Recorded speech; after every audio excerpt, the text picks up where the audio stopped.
Hello guys. So today po we're gonna cook almonds. So ayan, inugasan ko na po ito.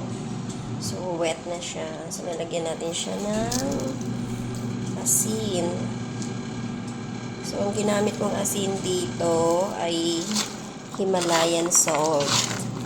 Social.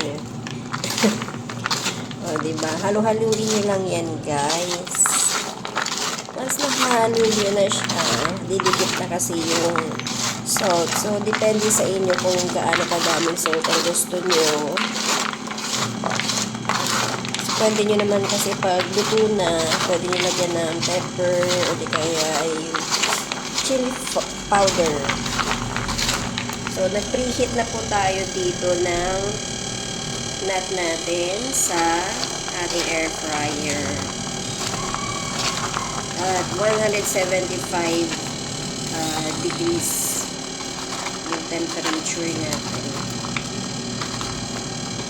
degrees 10 degrees. Ayan po, habang nagpipreheat tayo, so kailangan lang natin ay para ma-absorb or dumikit lalo yung asin sa nuts. Yun. Haluin lang natin. So, nilagay na po natin yung nuts natin sa air fryer. So, kailangan lang siya natin antayin. Mamaya, alugin. So, yun na po yung nuts natin. Yun, guys. Santayin natin siya. Every 15 minutes po ito. So, i-check nyo.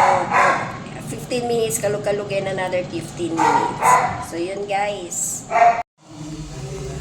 This is now the finished product. Yun, guys. So, malutong na siya. Yun, malutong.